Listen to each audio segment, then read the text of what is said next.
Once again, good morning to all.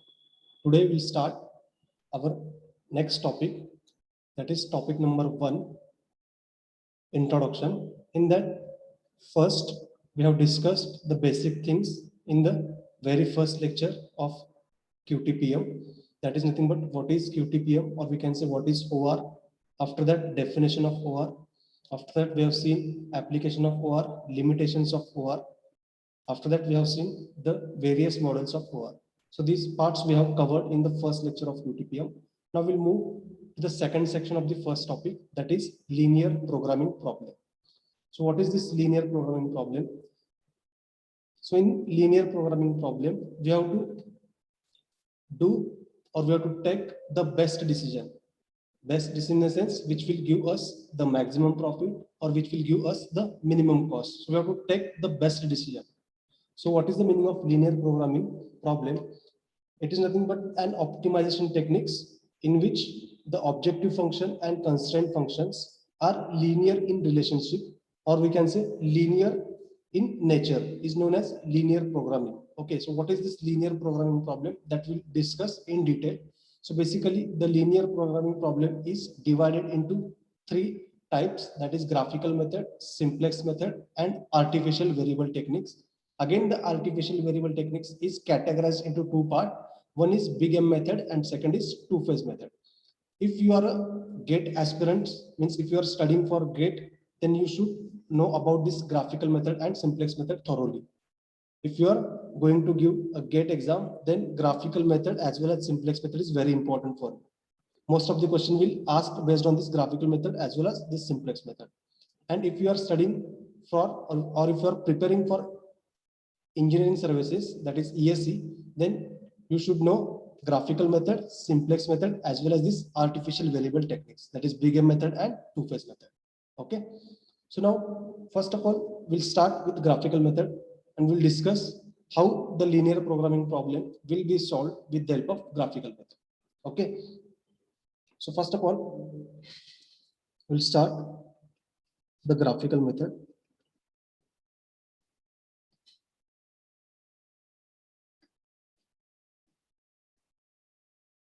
Okay, so before solving the numericals, we should know what is this graphical method and what are the steps we have to perform in graphical method.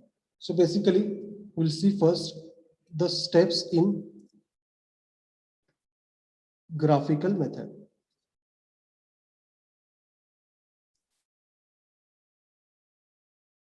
Steps in graphical method. Basically, there are 2 steps that we have to perform or we have to follow. First step is the formulation of LPP. Formulation of LPP. And second is solution of LPP. Now, what is this formulation of LPP and what is the solution of LPP?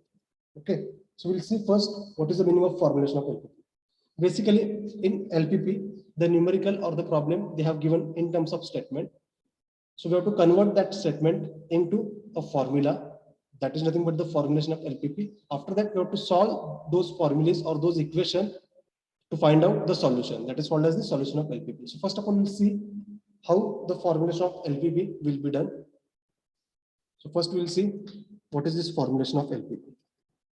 Formulation of, very simple.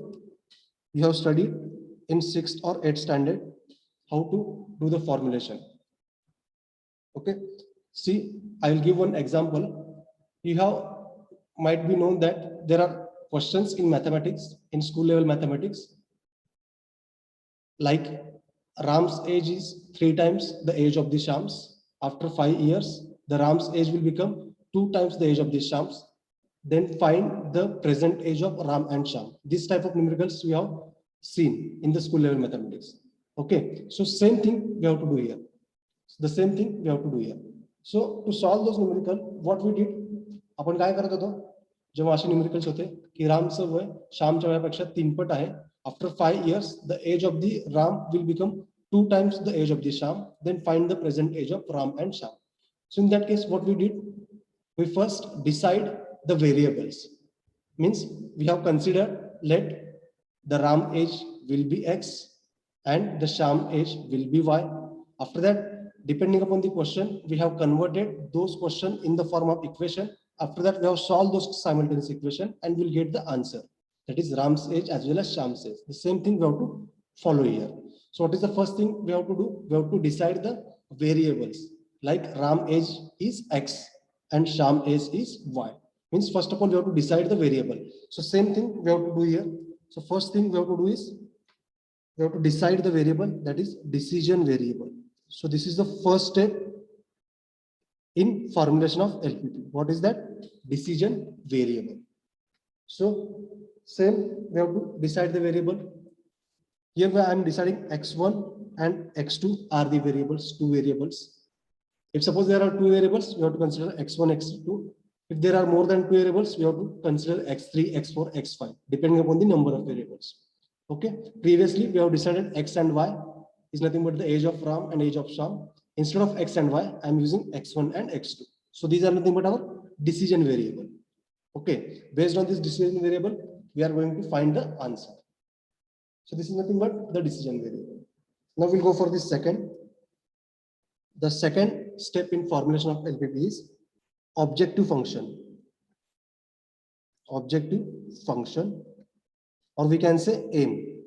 What is our aim? What is our aim? In QTPM, either we have to maximize the profit or we have to minimize the cost. That is our aim. So what will be the objective function? It may be maximize profit or minimize the cost. So this is the objective function, and objective function is represented as Z. Objective function is represented as Z. So if the question is maximization, so we have to write Z max, or if the question is of minimization, we have to write Z minimum. Okay, so this is the objective function, or we can say aim. And the third step in the formulation of LPP is constraints or limitation. Constraints or limitation. This is the third step of formulation of LPP. What is this constraint and limitation? That I will explain you with example. Now see, these are the steps including in formulation of LPP. These are the steps under the formulation of LPP. Now, what is the decision variable? Decision variable means we have to take the best decision. In decision variable, we have to take the best decision. We have to take best decision. This is the significance of decision variable. Now, what is the significance of objective function? We have to achieve our aim. प्रत्येकाचा significance बघा. We have to achieve our aim through this objective function. Now, what is the significance of constraints or limitation? That we have to satisfy the constraints. So these are the significance of these three steps. म्हणजे प्रत्येक स्टेपचं काहीतरी significance आहे. Decision variable significance काय? To take the best decision. What is the significance of objective function? We have to achieve that objective function. What is the significance of this constraints or limitation? That we have to satisfy the given constraints or the given limitation. So this is nothing but the formulation of LPP. After doing this formulation of LPP, we have to find the solution with the help of graphical method. Okay, so first of all, we'll see how the formulation of LPP will be done. Later, we'll see how to solve the given question with the help of graphical method.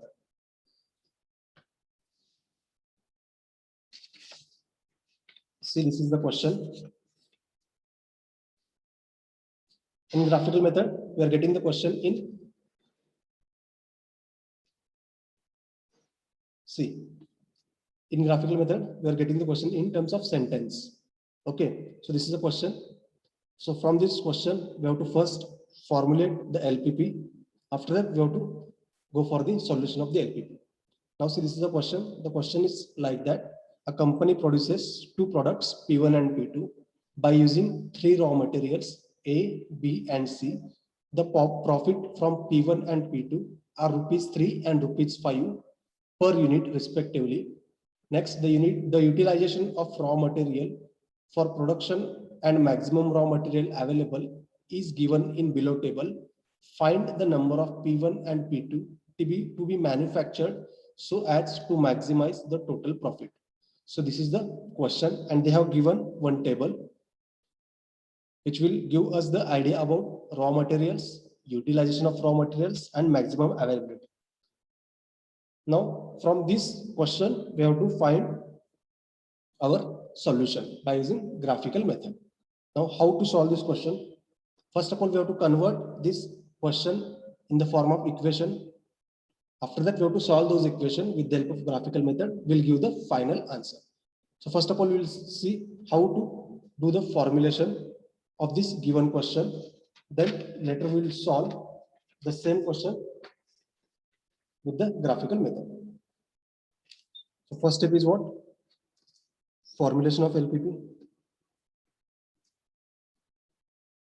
And second step is solution of LPP. So first we'll do the formulation. So under formulation, again there are different steps. So step number A is decision variable. First of all, you have to select the decision variable. Now see, in this given question, there is a company which will produce two products, that is P1 and P2. So for producing these P1 and P2 products, they are using three raw materials, that is A, B, C, and they have given the quantities of raw material using the product P1 and product P2 for manufacturing. Means for producing P1 product, the raw material of 1A is using 1. For producing P1 products, 0 raw material is using from B. Similarly, for producing product P1, we are using 3 raw materials from C. Similarly for P2. And these are the maximum available units provided by this raw material ABC. Okay, and they have given profit per unit. If we produced 1 unit of P1, then we'll get the profit of 3 rupees. If we are produced 1 product of P2, then the profit will be of rupees 5 rupees. Okay. So what they have given, we have to find the number of P1 and P2 to be manufactured so as to maximize the total profit. Means we have to maximize the profit. So we can say it is the maximization problem. Okay.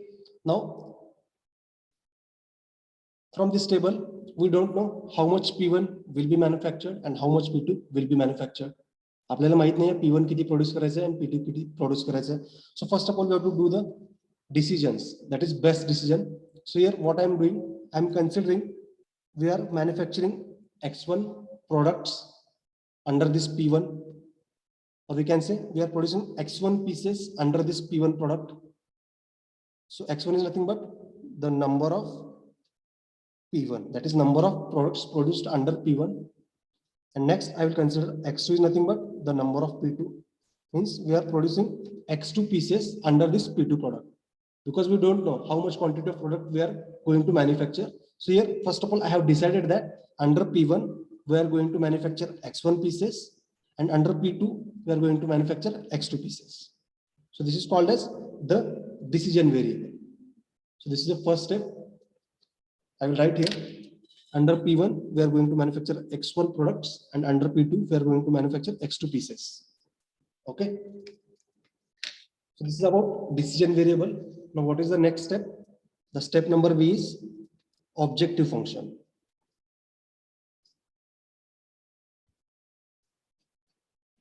In question, they have clearly mentioned that we have to maximize the total profit. This sentence, we have to maximize the total profit. So what I will do, I will write Z max directly is equal to, now see what they have given. If we produced 1 piece of P1, then we are getting the profit of 3 rupees. And if we are producing 1 piece of P2, then we are getting the profit of 5 rupees. But now initially, what we have decided that we are producing X1 pieces of P1 and X2 pieces of P2. Then what will be the profit? That is 3 into X1 and 5 into X2. Getting समजतंय? आपण P1 चे X1 unit product produce करतोय आणि P2 चे X2 unit product produce करतोय. आणि आपल्याला जो प्रॉफिट आहे पर युनिटचं प्रॉफिट आहे. म्हणजे जर आपण एक प्रोडक्ट बनवला तर P1 साठी 3 रुपये प्रॉफिट असेल आणि P2 साठी 5 रुपये प्रॉफिट असेल. But now we are producing x1 pieces, p1 च्या पण x1 pieces produce करतोय. So what will be the profit? That is nothing but 3 into x1, because we don't know x1. So it will become 3 into x1. So I will write here 3 into x1 plus, here we are producing x2 pieces of p2. Then the profit will be 5 into x2, because we don't know how much unit we are going to produce. That's why we should write 5 into number of pieces that we are going to produce will give the profit for p2. So it will become 3x1 plus 5x2. This will be our objective function. So simply after calculating the value of x1 and x2, we have to put in this equation, then we'll get the maximum profit. Okay. And third is constraint, or we can say subjected to constraint. What is this? I will tell you. What is this? I will tell you. See, constraint, or we can say limitation. So what is the limitation? In this given table, we can observe here, we are having maximum available units. That is, for A is 4, for B is 12, and for C is 18. Means for producing the pieces of P1 or P2, we can use maximum 4 units of A. For producing the pieces of P1 and P2, we can use the maximum raw material is 12 for B, and for C we are using 18 maximum, what we can say raw materials. म्हणजे आपल्याकडे जो raw material आहे तो limited आहे.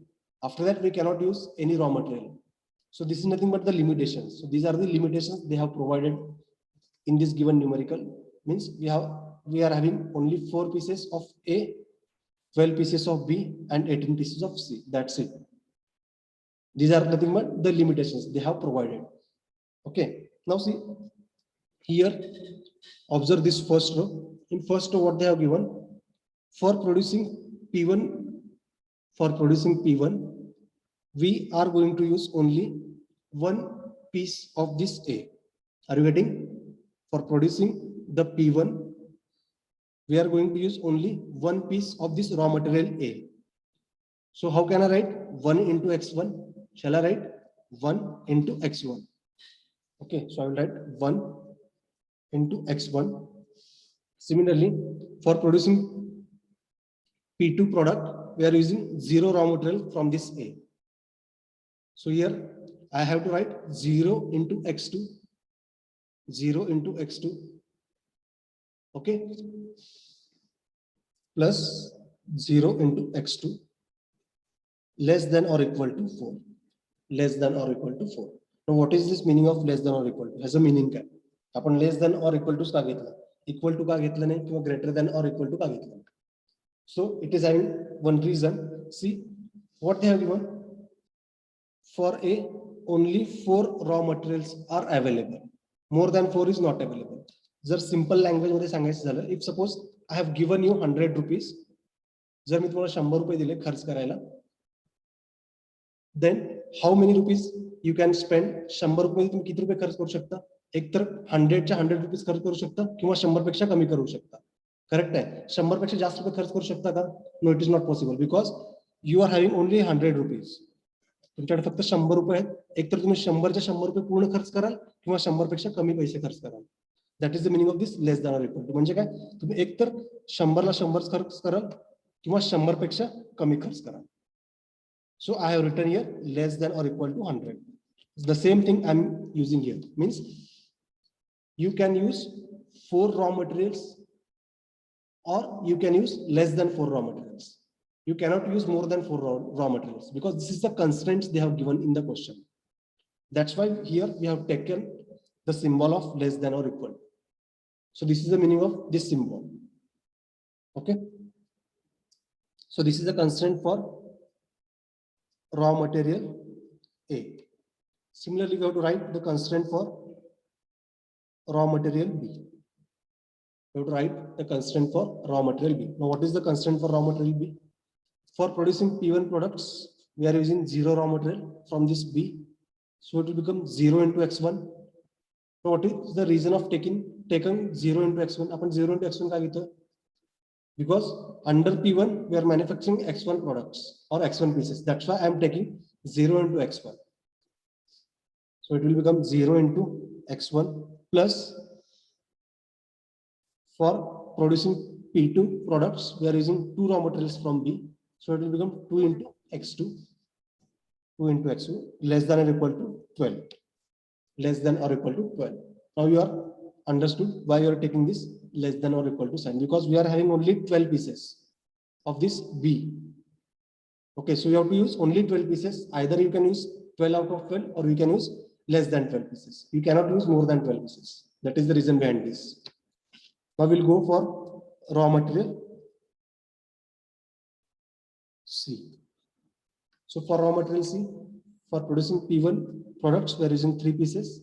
And for producing P2 products, we are using 2 pieces. So it will become 3 into x1 plus 2 into x2. All right. 3 into x1 plus 2 into x2 less than or equal to 18. They have given. Okay. So these constraints are called as main constraints, because they have given in the question. So these constraints is called as main constraint. And from our side, we have to add one more constraint, that is x1 and x2 are greater than or equal to 0. So this constraint is called as non-negative constraint. Now why we are going to use this x1 plus x2 is greater than or equal to 0. Here we are using less than or equal to something values, and here we are using x1 plus x2 is greater than or equal to 0. What is the meaning of this? What is the meaning of this? If suppose we consider x1, x2, 0, no doubt it will be satisfying this constraint.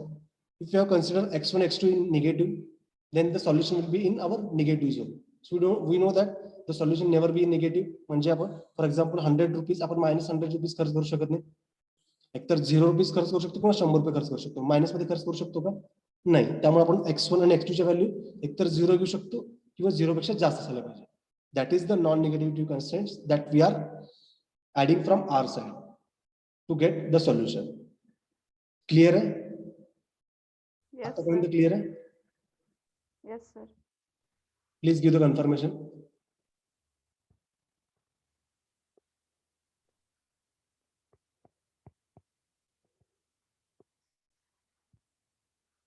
Any doubt? How to do the formulation of LPP? Because this is very, very important. Once you do the formulation, the rest is very simple. Right. So what we did, we just converted this lengthy question in the form of equations, or we can say in the form of variables. So these are the 3 steps we have performed under this formulation of LPP. Now the last step is formation of LPP. The next step, or we can say the last step, the step number D, formation of LPP. Simple. What we have to do, whatever we did here,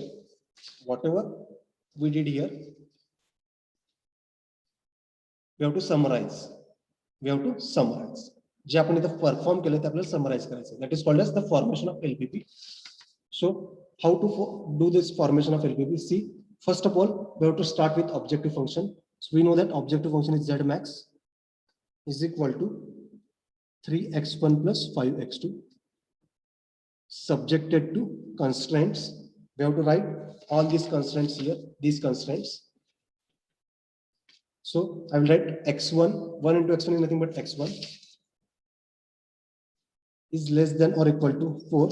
I have not written x2 because the coefficient of x2 is 0. So 0 into x2 will become 0. So I will directly write x1 is less than or equal to 4. This is give equation number 1. What is the second constraint? 2x2 less than or equal to 2. This is our second equation. And the third equation is 3x1 plus 2x2 less than or equal to 18. This is our third equation. And we are adding the non-negativity constraint x1 and x2 are greater than or equal to 0. And I have told you what is the reason behind that. Okay, so this is nothing but the formulation of LPP. So before solving the question, you have to read carefully what they have asked in the question. If they have asked to find the solution of LPP, then you have to go for the solution. If they have only asked that is the to form the LPP, then this will be our final answer. जर question मध्ये solution जर विचारलं असेल तर तुम्ही solution पुढे perform करायचं. If they only ask the formation of LPP, then this will be your last step. हा तुमचा लास्ट स्टेप असेल. Depending upon the question you have to do the solution. Okay, now the next part is solution of LPP. Has a first part. Now the second part is the solution of LPP. Now here we are using graphical method for the solution of LPP. Okay,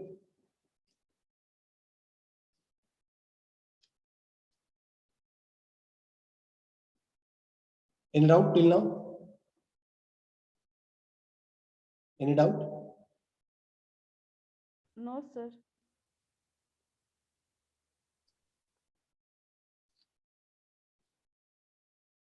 Any doubt?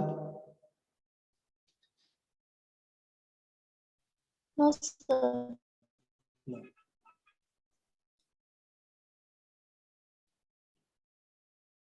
The next step is solution of LPP. Now actually we are running out of time. So next lecture will be of some another person. So what we will do, we'll continue this solution of LPP at 12 p.m. We are having lecture at 12 noon. So we'll continue the solution of LPP in that lecture because it will require another half an hour. So it is not possible to cover in 10 minutes. Is it okay to all? Okay, sir. Okay, sir. So shall we continue in next lecture? The same thing, Yes, Okay, sir. sir. because it will take minimum half an hour.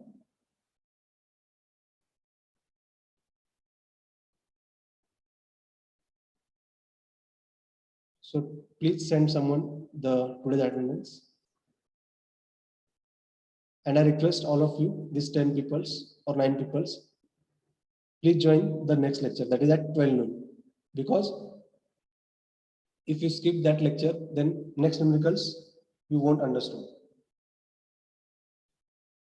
My suggestion is that जर तुम्ही कोणताही topic attend करताना एकतर पूर्ण attend करा किंवा काही attend करू नका.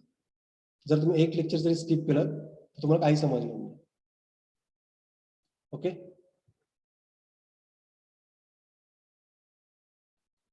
so we'll meet at 12 noon.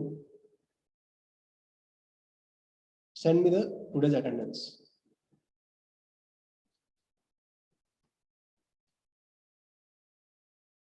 Okay, thank you. We'll continue in next session. The remaining part will be continued in next session. I will end the session here. Thank you.